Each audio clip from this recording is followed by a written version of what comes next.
You're listening to Scene2IQ, the Scene to Scenic podcast. We want to begin by acknowledging that we are currently broadcasting on the traditional territories of the Anishinaabe, Haudenosaunee, and Neutral peoples, as well as the Haldeman Tract, land which is promised to the Six Nations that runs 6 miles on each side of the Grand River. We are grateful to be using this space this evening.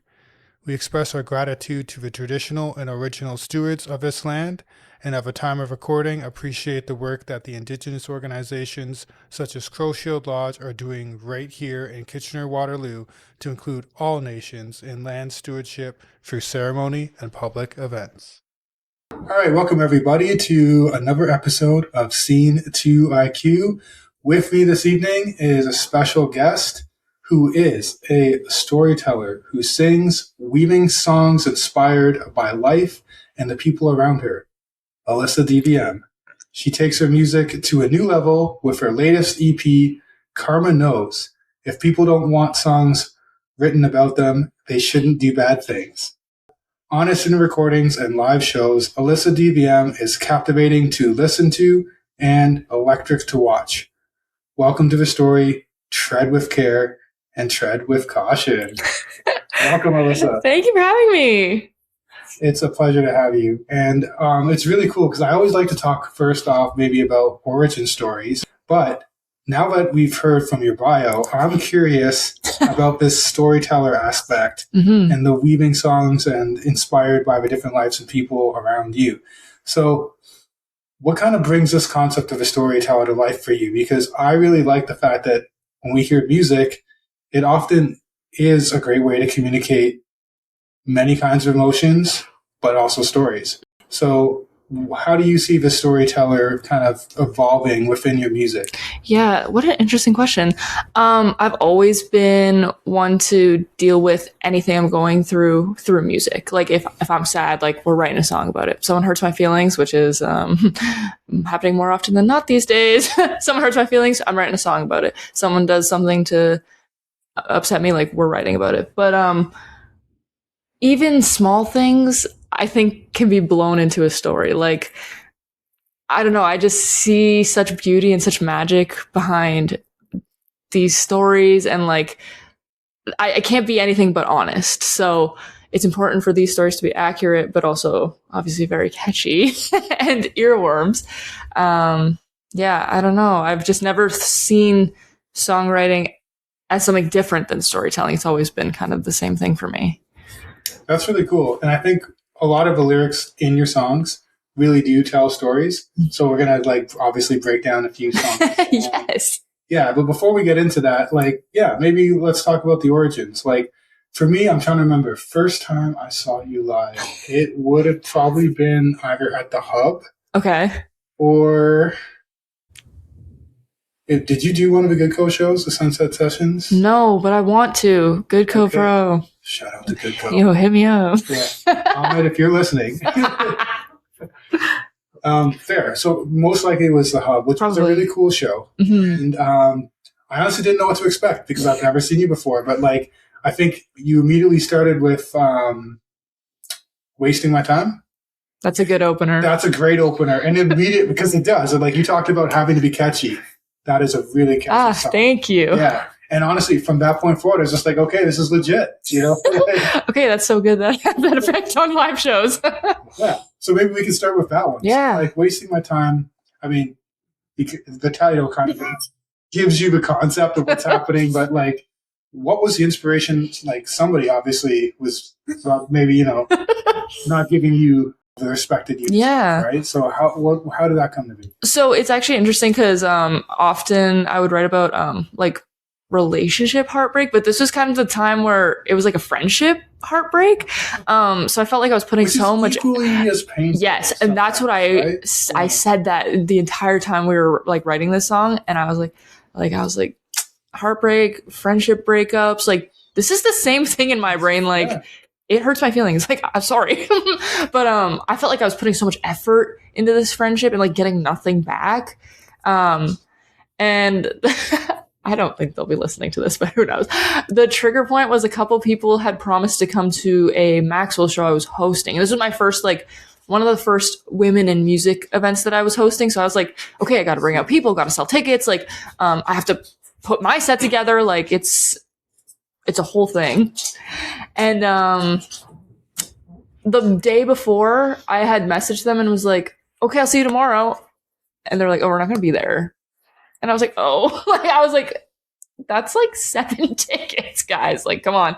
But I was also like, you're not like, they're not doing anything else. And like, it wasn't like a real, like, they were just like, yeah, we're not going to come anymore. And I was like, okay. So then I felt super betrayed, and I had a couple, other personal things going on. So I was like, I'm not reaching out to people who aren't going to support me like that. And then I just felt like I had wasted a bunch of time. That's the title. Yeah. So yeah. Yeah. I mean, I'm glad that you kind of explained, that story, because like if you hear it, some people might think maybe it is like a, and it could be it could go, I guess it could. If you're taking it as that, like, hey, I write music, so like other people, like if you relate, like first of all, I'm sorry if you relate, because it's usually like not nice stuff to relate to. But I hope it's like cathartic in a way. Like I find myself gravitating towards things that I'm like, oh, like I really felt that, whether it was good or bad or whatever. Like I think music's so good for that. And like wasting my time was such like I was like, oh, I'm so angry at these people. And then I was like I said, write a song about it. So yeah, I don't know if they've ever heard it. Probably, but that's fair. My guess is if they heard it, they would know that it's exactly. So we can leave that one there. So let's like take a few steps back then, I guess. So that was off of this new album that you put out, which congratulations, by the way, Thank almost you. a year old. Yes. Some other great songs on there, which we'll talk about. But what was it like for you with the music inspiration, I guess, growing up? Like, where did that come from? Is your family like inspired you to do music? You got siblings? Like, I heard you say in the green room before this, music teacher. So it's always, something that usually sparks it for you. But, how did you get involved in this in the first place? It's actually like it's so funny to think about. Like hindsight is really 2020. It's if I wouldn't have gotten thrown on this path, I don't know what I would be doing. But growing up, my parents listened to music. Like my dad was super into like the 80s hair metal stuff. And then he actually showed me Nickelback and Evanescence. So that was kind of cool. And my mom showed me Avril Lavigne, Shania Twain, Sheryl Crow. We had best of on rotation. So those were super cool. I got super into Avril Lavigne, which I feel like I've been compared to. Yeah. And I've covered some of her songs. Love her. At the Hub, you did cover. I did. Yes, I did. That was a really good one. Thank you. So yeah, I grew up liking music. My dad tried to get me and my brother into guitar lessons, and then we didn't practice when we were kids, and then we didn't do guitar anymore.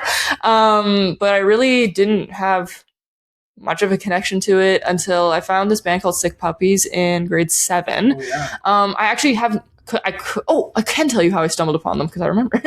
I was watching the movie based on the games Tekken, like the fighting game. Yeah. So they have a movie. It's like not a very good movie, but like I didn't know they had a movie. It's like okay. I knew Street Fighter had a movie. Okay. Oh, I see. I didn't know that. Okay. Yeah. So it had like Jean-Claude Van Damme. That's the only. That's sick. Yeah. So the Tekken movie's like does it hold up? Like not really, but I thought it was the greatest thing in the world.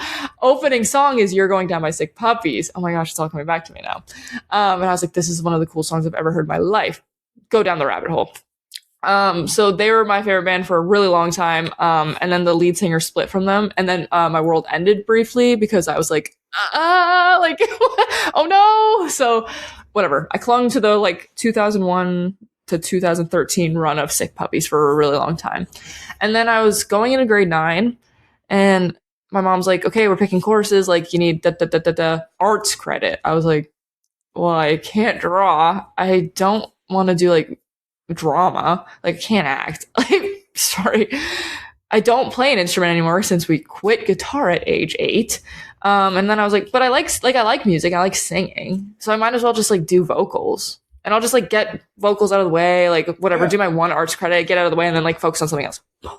Little did I know that ended up blowing up like wide open vocals all 4 years of high school. Like my high school vocal teacher got me into, she was having me audition for these programs for post-secondary. And then, yeah, that's how I got into Mohawk. And then like it kind of just like all blew up from there. So it's actually really crazy that me being like, arts credit, vocals, I guess. It's like, it just like blew everything up. So yeah, that is the story. Very long story, apparently, from me. No, I think that's great. And you said when you went to Mohawk, did you study music as well? Yes, contemporary vocal major. Oh, wow. Look at that. So you went all the way. I did. I really did. I'm telling you, like, I don't know what the flip side of this coin is. Like, if I was like, I'll just do drama, get that over with, like, I don't think I would be doing anything that I'm doing right now. So it's like really crazy to think about. I definitely think it was a good path, right place, right time, especially. So I was like, that's so crazy. Yeah, but yeah, absolutely. Well, good for you and for following that path. Thank you. Yeah. So you started singing, I guess, a little bit later in life, not immediately. Yeah, I would say like grade 9 is when I started taking it seriously. As serious as you can take it in grade 9, I guess. I started singing like I played basketball in grade 9, so that was I had like a real high school musical, like basketball or singing. Right, yeah. And then I picked singing, obviously. I still play basketball, but like whatever. Just not in the WNBA. But I started singing in like the choir. They started a jam band, so I was singing in that. We were just like covering random pop song. We covered Carry On My Wayward Son, which was super cool. And then School of Rock. Have you heard of that music program? I know it's a movie and okay, a really good one. That's where my mind was going. And that is totally fair. Yes. No, tell me more about this. So School of Rock was a music program. It's unfortunately no longer a thing in KW, which sucks because it was the best. And it's one private lesson a week, one rehearsal a week. So and then they put on shows kind of like a 6 to 8 month period. Wait, Sarah Geidlinger has told me about this. Oh yeah? She knows about this. Okay. You're the second person to like actually tell me like through the grapevine. So yes, okay. I love can bring this back because this sounds great. Yeah, and so it was like 20 of us, 15 of us, and then they would cast songs, and then you would learn your parts, and then work on them in your private lesson, do them at rehearsal where you're all with everyone. And then we would play at the Starlight Social Club before, like, now it's Room 47. Before it was the Starlight Social Club. So I played my first show at the Starlight Social Club when I was 15. Wow. So yeah, it was like 10 years. We played a show there at the end of November, and I was like, oh my gosh, like we're back 10 years later. Yeah. That's cool. So that's your singing. When did the writing start with you? Were you always like writing songs and like wanting to put them to your voice, or was it like poetry, or like how does that work for you? What's your process like? I grew up in elementary school. I was so big on like the short story units and like the fantasy and the creative writing. Like I think I wrote like a 25-page short story in grade 6. My teacher was like, girl, like, what are you doing? I got a good grade. Anyways, so I was always writing short stories. I took creative writing in high school and I did really well in that. I think I just have like I gravitate towards that really naturally. I was writing poems in grade 7 and 8 once we like figured out how to format everything. And I didn't start writing songs until I was in grade 12. So I was really writing all these other things, and I'd like, you know, that meme where it's like, like a girl's notes app. It's like the most heart-wrenching line of poetry you've ever read, and then like your grocery list. Like that's like what my notes app like has always looked like. So I took guitar in grade 12 because I needed another, I don't know, it was under some random requirement. So I was like, please, can I take guitar with no prerequisites? And then the music teacher loves me and was like, obviously, yes, Big Al. I was like, thank you. So I get into guitar. One of the assignments is to write an original song inspired by one of your favorite artists. Oh, that's cool. Super cool assignment. Yeah. So at this point in time, I'm so locked in with Halsey. I love Halsey. If I can talk about any artist, it's Halsey. So I was playing a couple of her songs for covers, like on the weekly basis. And then I was like, oh, well, I'll just use Halsey for this assignment. And it ended up being the first song I wrote that was lyrics and like guitar. Like I had written like bits and pieces of lyrics, but never to like music. And that ended up being Tripolar from my first EP, the Danielle EP, under a different acronym, because we got a little mixed up on the distribution site. So I had to rebrand a little as Alyssa DVM instead of ADVM. It's a hidden relic. I can send it to you if you'd like. But that it ended up being that song. And then I was like, oh, this is so cool. And then I wrote 4 other songs, and that EP kind of became like a post-high school me speaking to pre-high school me, which was kind of cool.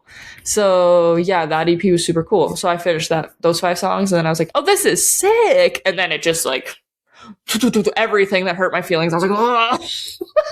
So yeah, that's how it kind of started. I mean, that's great. And it is, like you said, it's a very cathartic response to some of these things that we all go through, whatever, with. So that's really neat. And I guess that would lead me to like another one of my personal favorite Alyssa DVM songs, which is Swan Song. Oh, so cute. What's the story behind that? Because, you know, like there's some deeper lyrics like in the music stuff too, and like, you know, how the swan like sings more beautiful before it's about to die. And I'm like, man, that's freaking meta. Like, what is up with it? like what is in your head when you're writing stuff like that? Oh my gosh, I haven't thought about Swan Song in a long time. That's so fun. I love that that's one of your favorites. That song was actually born out of so I did my Mohawk diploma, and then I did a year at Algoma for music. So I was in the songwriting course there. Super cool. Also, beautiful landscapes. Nature nuts, so I really appreciate that. It's so gorgeous. Our province, which we really to have, right? Yeah, I love being up north. I spent some time up there and in this other town called Hornpain, which nobody knows about. I don't know about that. It's a very small town. I love it up there. But yeah, Swan Song I wrote, it was born out of an assignment, which is crazy because I was like, I hate like associating songs with assignments because I'm like, I just like disregard all the assignment, like, and all the notes they give me and all the requirements. Like, I don't really care. I'm just going to write a song and then like hand it in. And it usually does pretty well. So it's like, whatever. That song was born out of an assignment, but that one was actually another friendship situation where I love them so dearly, and like I just felt like I didn't matter anymore. Like we kind of went separate ways, which kind of sucked because it just kind of like stopped, and I was like, oh what?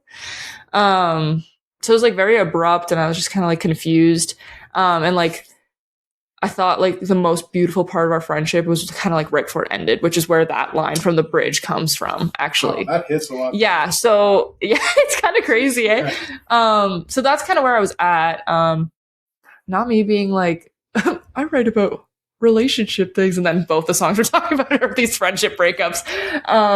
But yeah, that's where I was at with that one. It's really annoying that song was born out of an assignment, but I try and look past that because I do really love that song. Fair. And like your listeners, unless they listen to this podcast, probably don't know where it started. So there's a couple that were for assignments that made the cut for releases. So that's okay. It still hits you as like somebody who's listening to that situation, right? Yeah. So you're right. Maybe we could talk about one of your songs, and I'll let you maybe pick one that is not a friendship relationship song that really speaks to you. Yeah. The story behind that. Oh no. I just put you on the spot. You did. Yeah. I'm just like ripping through all these songs. I actually didn't realize how many songs I had until this moment. That's a good problem to have. This is true. Such a terrible one when you're trying to make a set list, let me tell you. I don't know. A lot of my songs are about like the friendship or the relationship aspect of things. I do have a song called Move Slow that always kind of makes its way back to me during New Year's, like the end of December, beginning of January. So I've been kind of thinking about it in these like last couple weeks. That one is just about literally like, we have so much time and like, don't put so much pressure on yourself. Like things are so beautiful. Like open your eyes, like take a look around. Like, there's a line about, I can't remember it exactly, but it's like, it's something to do with like the blue tint of our screens. Like we're so distracted by our phones and technology and all this stuff. Like that song was really born out of, like look up, open your eyes, like move slow. Like you have time, take a breath, but like obviously you don't have everything figured out, but it's going to be okay. And just like keep in mind how beautiful life really is, even when you're stressed out. And I am stressed out lots of the time, but yeah, it's just kind of like, okay, like center yourself, like take a breath. It's gonna be okay. And like, how cool is this, like what you're doing and everything around you and stuff like that. So that song kind of always comes back to me during like the New Year's, and like when people are talking about like, oh, new year, new me, I don't know, I just like think of that song all the time. So yeah, that's kind of cool. It's almost like, I'm not going to say like a New Year's resolution, yeah, but it is something that almost has like a cyclical kind of nature. Yeah, it comes to you, and it has, like, I released that song 2021 or 2022, so it's been like years now. But every New Year's, I'm just like, oh. Like, I'm like, let's just listen to that one again. Like, I don't know, it just like comes back to me. That's cool. And pardon my English, is that on the Karma album? No, it's on so I put out an EP, well, EP, it's like 3 songs, but it's called The Moon and Her Sea, and it's The Tide, Move Slow, and then like a jazzy version of La Lune, which was cool. From that Danielle EP, from that first acronym release. It's on I have a like complete collection playlist on Spotify and YouTube, and they have the EP there. Is it my best work? No. Do I love it? Yes. And that's all that matters. Don't worry about it. And I wonder if that corresponds, that EP, to some of the ink that you have with the face, which we can definitely. Yes. Oh my god. Wait, I love gabbing about this. So, yes, I big moon girl, love the moon. I only, unless it's like my birthday or something, but I think that only happened once, I only put out music on full moons. Oh. I don't know. It started with the Danielle EP. It started like the very first release, and like I told Jacob, who's my longtime friend, bandmate, producer. He does it all. But I was like, we have to put it out on the full moon. Like, I don't care if it's ready earlier, we have to put it. He's like, okay. Like, literally do whatever you want. But I don't know, that first, I remember we put that out August 2019. It was whatever the full moon of that month was. And then it's just been like that ever since. Like the Karma Knows EP, it was March 2025. It was whatever day that full moon was in March. So yeah, cool. Love the moon. And yeah, I have the moon phases tattooed. Yeah. And they're really well done. Shout out Jamie, Night and Ink. I love Night and Ink. Oh, we're going to talk about Night and Ink later for sure. Yes. That's one of the mutual things. Yeah, a lot of power in the moon for sure. Mm-hmm. I guess we're talking about you, so I'm going to keep that going. But like side note is just like Karen and I have learned a lot through some of the indigenous culture here with Crochet Lodge. They do like full moon ceremonies and all that kind of stuff. I'm like, there's a lot of power there, and that's really cool. Yeah, cool to see that is something that you have embraced in a different. I don't know if like a lot, like I know some people know, and like I've told some people, but like I don't know if it's like a widespread no thing. Like, oh, she only puts out like I don't know. Like I feel like, okay, new music Fridays, and like everyone's putting out music on Fridays because like that's what the algorithm wants. But like I just don't care. Exactly. It feels best to put it out on the full moon, and that's just what I'm gonna do. So, and that's how I feel like I operate in my music, in my life. It feels good, and that's what I'm gonna do. That's awesome. Yeah. But yeah, you got to stick true to your own conviction. Yes. Which is super cool. Mm-hmm. Yeah, awesome. So thanks for telling us more about one of your favorites. Yeah. And that's great. So let's talk a little bit about a really cool event that happened. Well, we already kind of spoiled it already, which is the release of your Karma album. So that was a really cool show that you put on at Maxwell's last year, March. I'm trying to remember exactly. Oh my gosh, no, it was longer than that. And it was for the album, the Things I Could Never Say album. Right. Yes. It was 2024 because that's when that came out. I think beginning of April. Okay. Yeah. I think. Thanks. No, of course. Yeah. I put so many things up. I'm just kidding. I love it.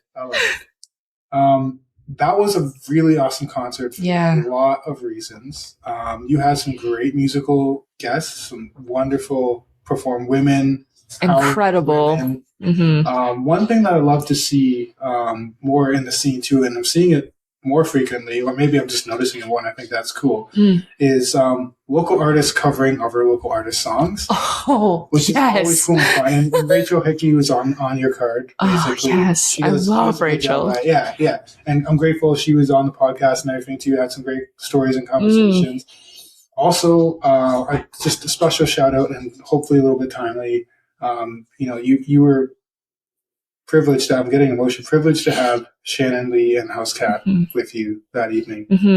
And I think that was, for me, that was the last time I got to see House Cat live. So, I mean, who would have thought? But thank you for that. And I'm so glad, like, House Cat was on that bill. Like, everything lined up perfectly that evening. And yeah, I love them. And it's been hard recently, but I think that memory is so important.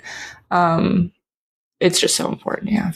It is. And grateful that Good Co is putting on a little tribute again at Maxwell's this Friday for anybody who's listening to this, and highly encourage you to check that out. But the show itself, let's talk a bit more about that, because it was really cool. You released some of your new music. You had the great collaboration. You did, a couple of my favorite songs, and then you also at the end had everybody come up together and do what? Well, I had pitched this idea weeks prior in the group chat, and I said, ha ha ha, like, let's all sing Take Me to Church by Hozier, because that's one of the more well-known covers. Sometimes I cover some songs only I know, which is like funny of me. But I was like, we're going to do Take Me to Church, and I want all of you guys up with me. And everyone's like, oh yeah, that's a cool idea. La, la, la. And then we didn't speak about it for weeks. And then we were actually at the show, and I was like, what's everyone singing? And they were like, oh, we're actually doing this? I was like, you better believe it. So then, I took verses because I had already been playing that song on our set. So I did know it a little bit. The verses better. Some of those verses are word vomit, let me tell you, Mr. Hozier. Incredible songwriter though. And we all took a rip on Take Me to Church, and it was magical. I can't think of a better word to describe it. It was absolutely magical. Such a great show, front to back, all the artists, and then that to that for the finale. Yeah, it was super special. So hopefully we get to see more of that and more of that collaboration. I would love that. I would love that so dearly. It is a little bit hard to coordinate sometimes, but usually if you're just like, this is what we're doing, and then everyone's like, okay. And then it becomes like, it's just so fun. Like, it's actually so fun. Totally. Is there anybody in the scene who you haven't had a chance to collaborate with that you're like, I would just love to do this, whether cover or write a song together, or because we're very privileged in KW to have that we do, especially the talented, you specialize with the women, but also anybody else. I'm just curious, you can collab with anybody. That's such a difficult question. I feel like I have reached out and worked with mostly everyone who I wanted to. Oh, you can drop names if you want. Can I? That's crazy. Well, I want to see Rachel Hickey again. I miss her. What the heck? And you know who'd be cool to rip a cover with? Caleb Koo. Absolutely. I think he's so talented. He shreds, and I love a good shredding guitar player. Couldn't agree more. We're Selfish Plug. We're lucky to have Caleb joining us on the podcast tomorrow. So fun. His episode will be coming up in a future episode. So if you're listening to us now, you can probably find it in the catalog later. Yes. Yes. Yeah, Caleb's the man, for sure. That's great. So, yes, we do have a podcast dog on the couch. I love him. Hi. So we talked a little bit about some of the small, world connections that everybody has in the community, and one of them, a place to get your ink done, which is Night and Ink. Yes. In KW. Great spot. Yes. And, maybe let's talk a little bit about it because, I can kick it off even, too, is that last year I got my first tattoo. It was my birthday. Yep. And the reason I found them, there are other Instagram posts and stuff, too, but Alyssa happened to be posting a bunch of her stuff, and I'm like, okay, I'm going to reach out and see, because I was a little trepidatious about, am I going to commit to this? I still had that like backwards mentality of like biker gang, like, situation, like Yes. big burly dude, like with like a hammer, just like cutting into your skin. That would be scary. I'm embellishing it a bit, right? But in my mind, I'm like, this is probably, people still do this. And then you go to Night and Ink, and it is absolutely not that. How would you describe it? It's probably my favorite place to go ever. Getting tattoos is my new addiction in my adult life. Everyone's so nice and so funny. Like I'm just like laughing there all the time. Another place that encourages me yapping, so that's really nice because that's all I do. I don't know. It's so much fun there. And I've gone to, like I told you, a few different artists there. And I just love all of them. And they do such good work. And I've never had any issues with any of my tattoos. And like, that's amazing. I got a piercing long time ago. And the first time I healed my tattoo, I was like, oh, I'm never getting another piercing again. I was like, healing a tattoo is so much easier. So then I was like, I have to go back. And it's so easy. Like, it's 15 minutes from my place. So you don't have to go like hiking all the way to Toronto to get good tattoos, which is nice. Yeah, it really is. It's really nice. And I find that the artists there are themselves not just visual artists, but like, so Michaela is the one who's done my stuff, and just talking to her is like, she's a deep soul and she's very creative and she is interested in the scene and she knows people. And it's always fun to strike up a good conversation while you're doing that and find out a bit more about like some of the ethos behind the stuff. Yeah. And it's a cool space because they have like all the movie posters and it's just like, it's clean. It's like you said, the people are so nice. Yes. Yeah. So what's your favorite piece of ink so far? Of mine? Of yours. Oh no. I don't know. I can't pick favorites. I love them all. Like I'm attached to my moon phases because they're my first ones, and I love this one because it's from one of my favorite movies. But honestly, I think once I have an owl on my right calf and a raven on my left. And like once I love the owl, but once I got the raven, like the set of them, I'm just like so obsessed with. I think they're so fun. What do those mean to you? I'm just curious. I don't know. I like when I was 18, I was like, I love owls. I'm getting an owl tattoo and I never thought it would like end up on my calf, just like where it did end up. And then me and Erica were talking, and I was like, oh, how fun would it be if we did another bird on my other calf? And she's like, do you want to go through another calf tattoo? And I was like, no, but I'm gonna do it anyways. So then I just like came up with the idea, and then she sent me a screenshot of an Instagram post she saw, and it was like a picture of an owl and a raven, the same sides. And it just like came up on her algorithm, and she's like, it's a sign. And I was like, gotta get it done now. I was like, that's crazy. So yeah, I love birds, and I don't know. People tell me my tattoos look very like witchy, which I think is like a fun vibe for me. So, yeah, I love how my bird legs look. For lack of a better term. Yeah, that's fair. No, that's pretty cool.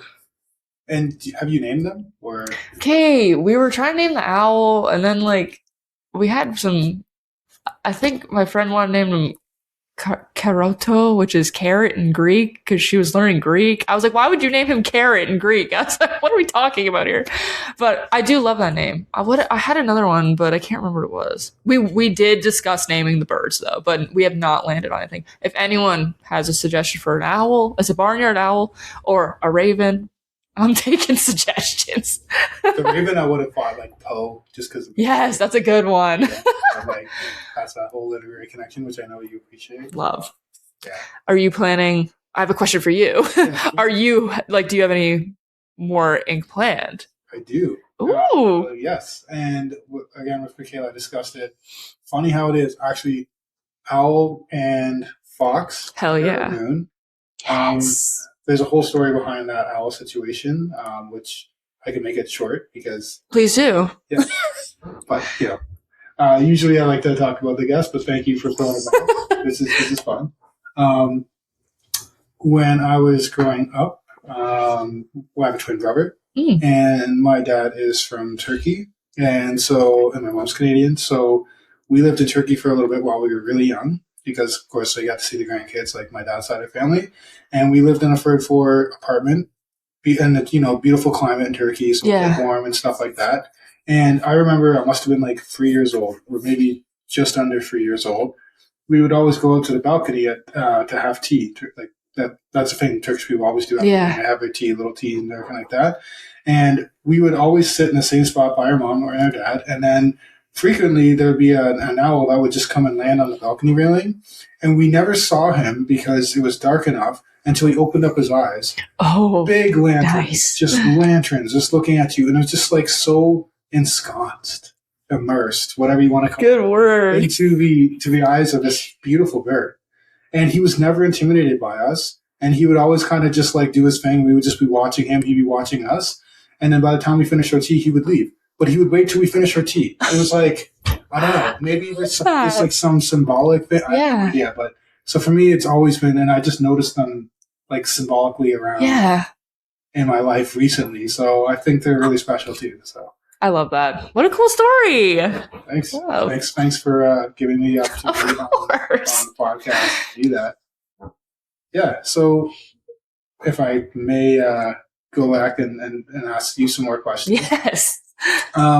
What is like, what is coming up for you next? Like, I know we talked a little bit about it, so I don't know what you're able or willing to divulge, but like, do you have anything maybe in the works? Like maybe. I've always got tricks on my sleeve. What do I wanna spell? I was doing some photo shoot stuff on the weekend for what I won't disclose.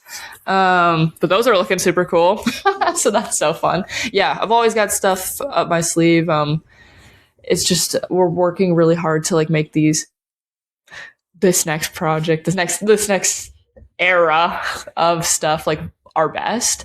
So I kind of didn't want to put a timeline on it. And I literally said, well, let's look at it. But I was like, whenever these are ready, like when the next full moon these are ready by, then we'll put something out. I'm not like, oh, it has to be like February, because then everyone's just kind of like, it's very stressful. But yeah, and I want to look at booking some more shows, but I'm trying to avoid winter shows. This snow is really not working for me. So I'm trying to avoid, like, trying to work as much like recording and these photo shoots and planning in the winter as possible, and then I want to book some stuff for spring and summer, which I haven't done yet. So if anyone needs an opener or like perhaps someone they want to collab with, like, I am open. Yeah, great. We get it out there.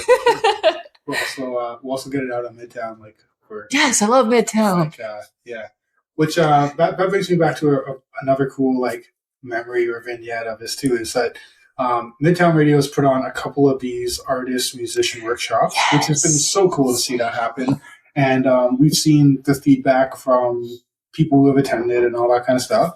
But one of the cool things that we were able to do, which you were a part of, and Jacob as well, thank you to both of you, was to be kind of like a featured musician for that. So I'm curious now, like looking back. Oh my God, that was so cool. Yeah, like what did you think of that, and what did you think of the workshop, and like what do you think this community needs? So don't worry about the Midtown aspect, but what do you think the community in KW scene needs to like help musicians, help artists continue to like develop?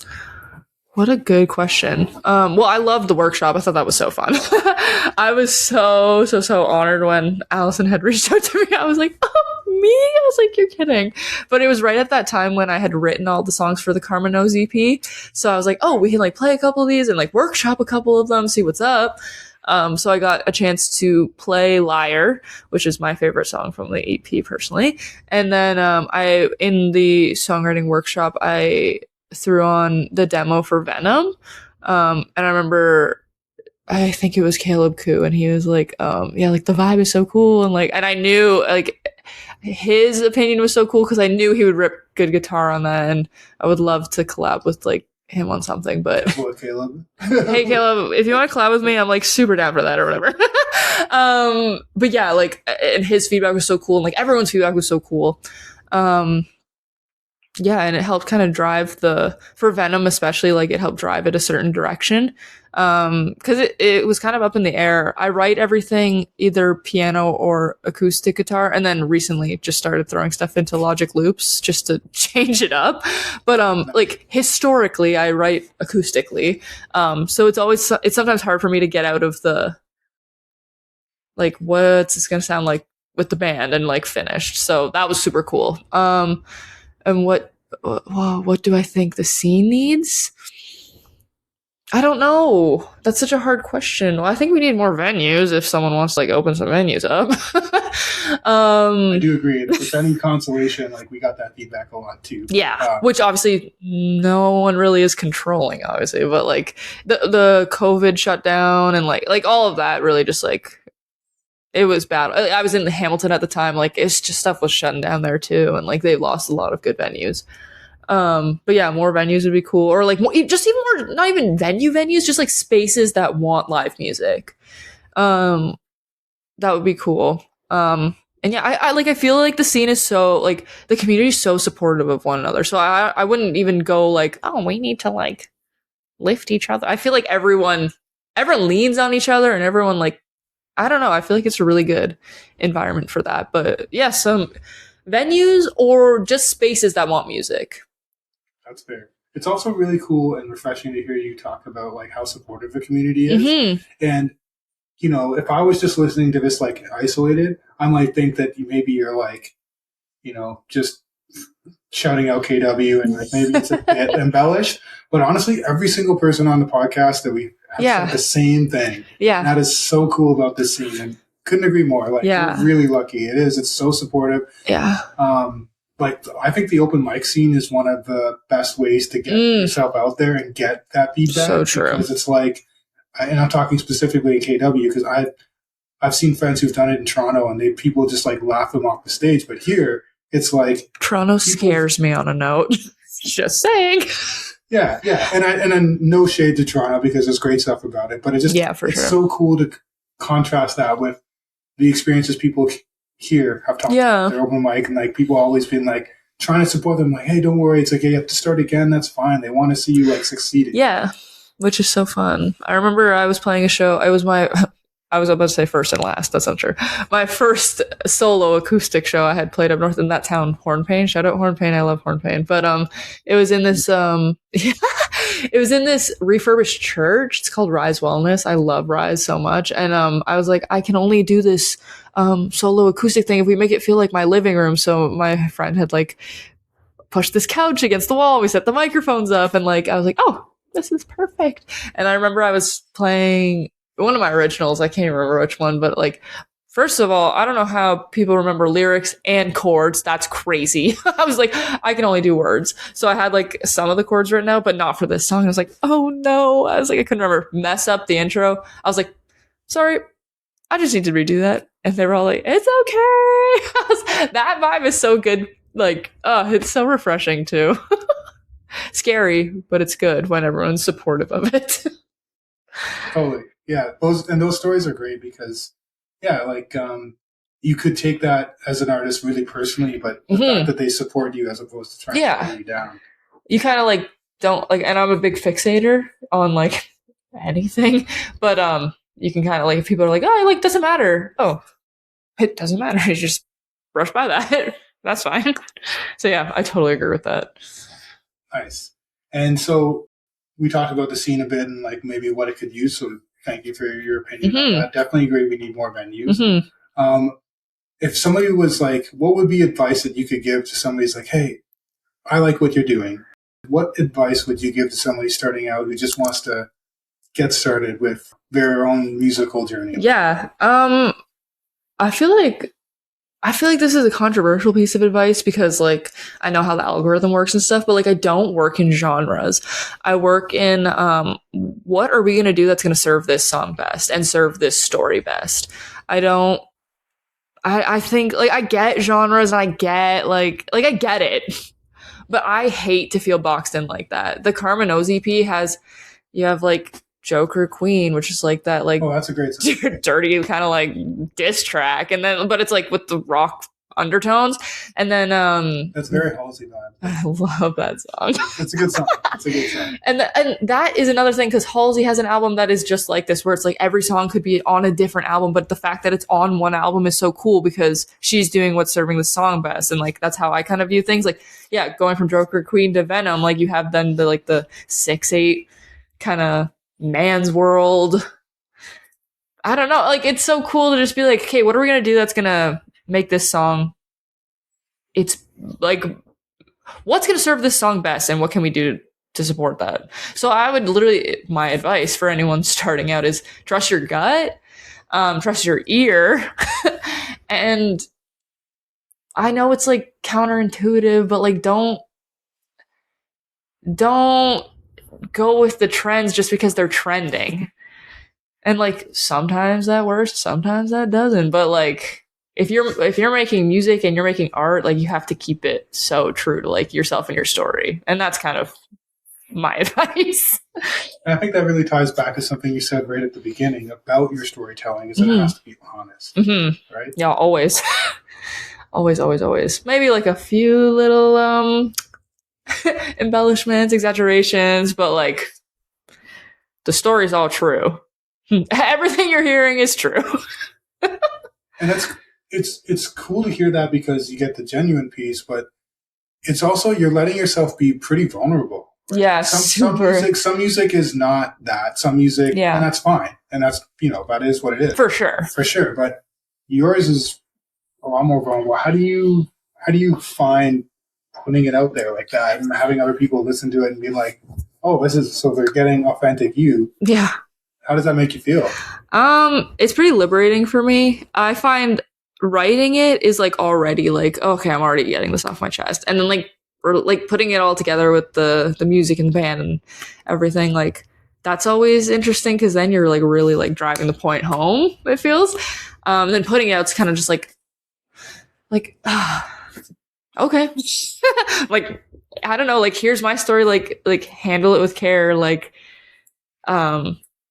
I don't know. I feel like I've never been one to like bottle up emotions, and like that's just one way I do it, is putting out music like that. Like it just feels like a sigh of relief, like something I'm holding so hard onto, like I can just let go. Yeah, like so cathartic, right? It like, and like I said, writing, it's one thing, but then like I don't know, it's just a whole other thing, and I don't know, I just love it. And I love when like the songs all come together and stuff, like with the band, like that's when it's really like, I'm like, oh my gosh, like this is why I do what I do. That's so much fun. But yeah. And then the other thing is playing those songs live. That's a whole other, like, sure, you're reopening a wound maybe a little bit, but like, boy, is it fun to yell about it on stage.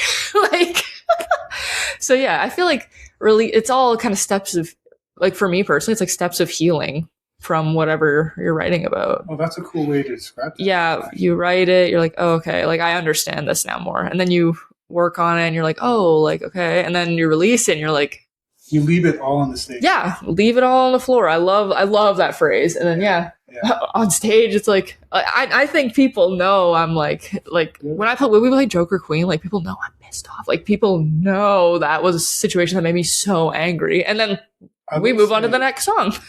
It's funny because like I'm talking to you now. Yeah. No clue that your personality, the way you're speaking and all that, and how bubbly you are is like it is different and not a bad thing. It's like, the Joker Queen is definitely who you see, right?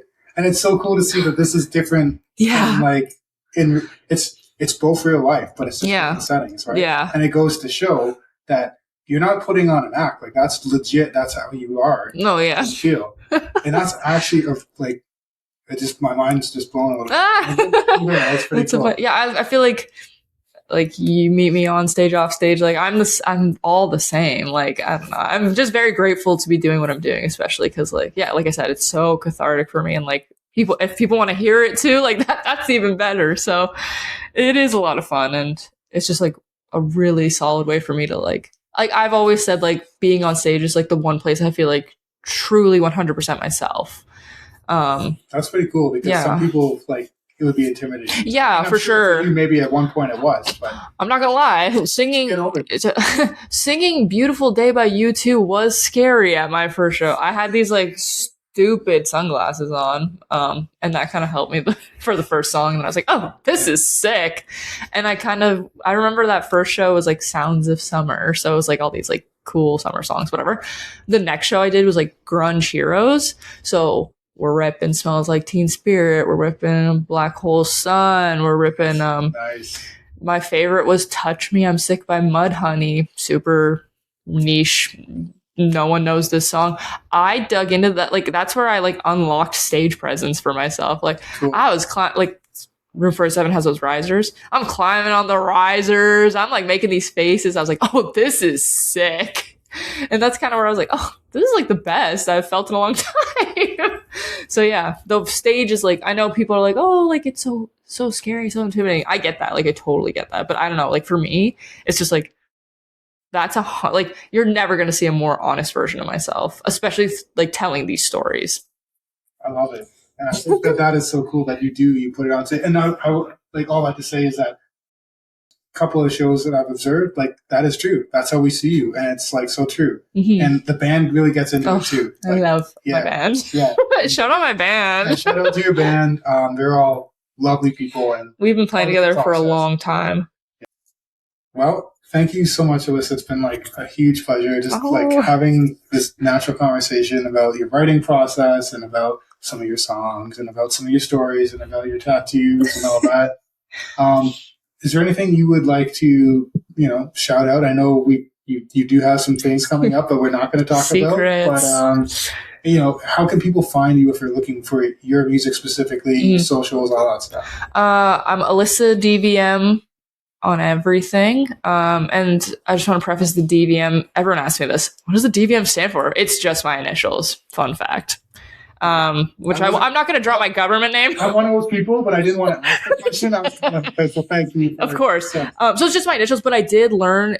Oh, sorry, I'm sidetracked. I did learn in the past couple of years it also stands for Doctor of Veterinary Medicine, which was like a little bit awkward. Anyways, so it's not a bad thing, I guess. It was really. I was like, I saw, because I work at a dog kennel, and I saw a pill bottle, and it was like blah blah blah DVM. I was like, they're stealing my name. Then I looked it up, and I was like.